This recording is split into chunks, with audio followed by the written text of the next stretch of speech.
Dr. Griffin always said that the future of Starehe lies with its alumni. Every single year, the alumni come together through the Old Starehians Society to organize an annual fundraising dinner. Last year, we raised 11 million Kenyan shillings to sponsor 40 boys and girls at Starehe. This year is no different. We want to raise 10 million Kenyan shillings or even more that will support needy boys and girls at Starehe schools.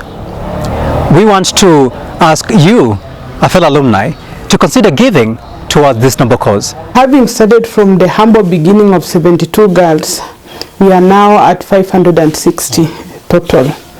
And we are aiming by 2020 will be a full school with 640. So currently the school is actually supporting 480. Those are supposed to be sponsored by the school. So we are out today here fundraising. We have to make sure that 480 girls are kept here in school.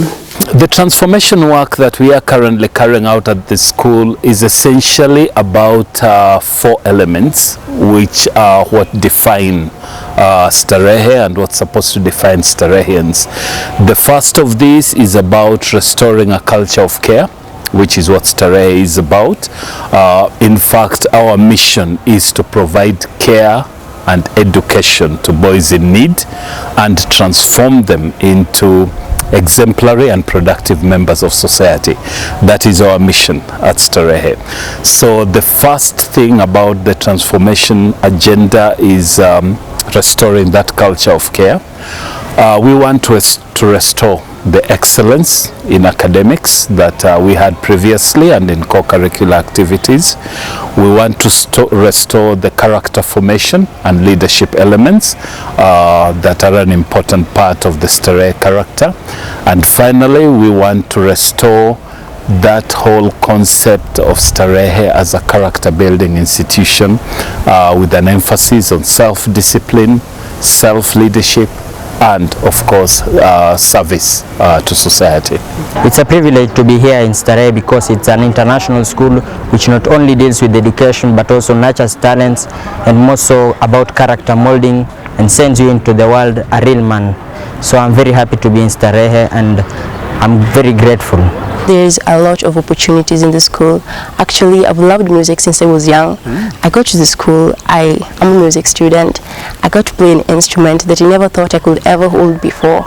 I play the alto saxophone and a little bit of the piano. It's just so amazing. And I feel that I can do it because of Starehe. It has given me a lot of privileges and a lot of hope in life that I can finally do whatever I've always wanted to do and make it in life in future. Yeah. While I was a kid, I wanted to be a father just like any other young boy. But when I grew up in primary school, I wanted to be a neurosurgeon. But when I came to Starehe, then I went for the Mombasa camp.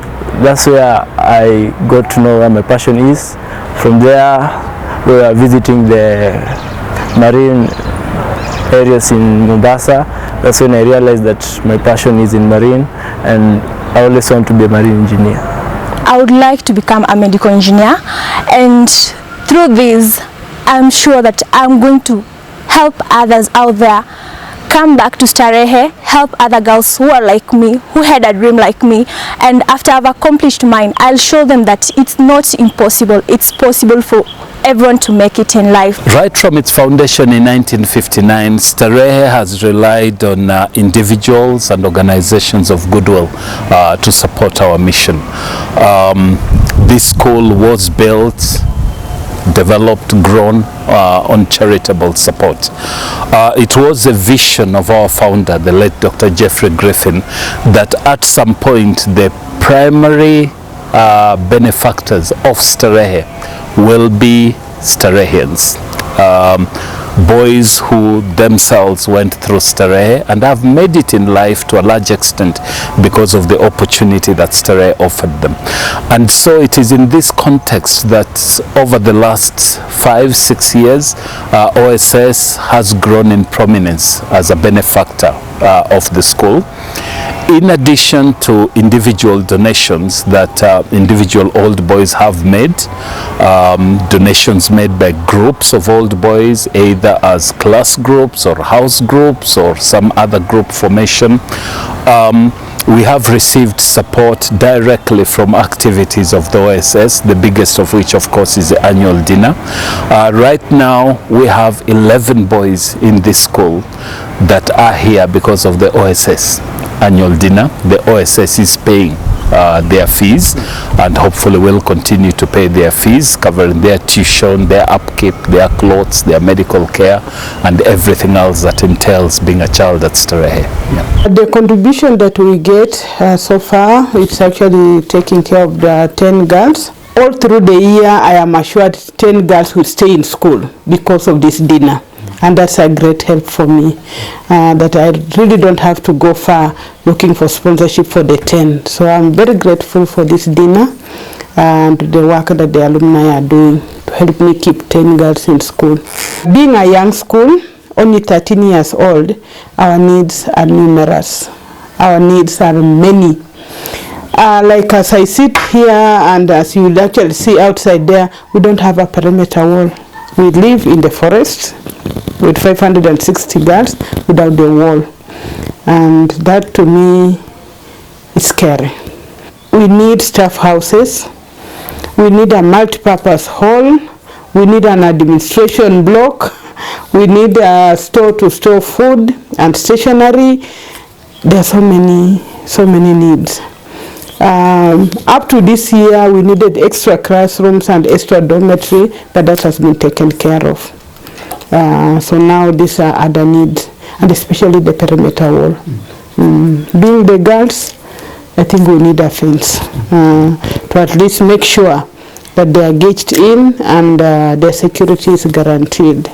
I'd appeal to alumni, if there is any group in the world today that understands what Starehe is about, that knows what Starehe can achieve, it is Old Starehians. This is the one group that we do not have to explain to what Starehe is about.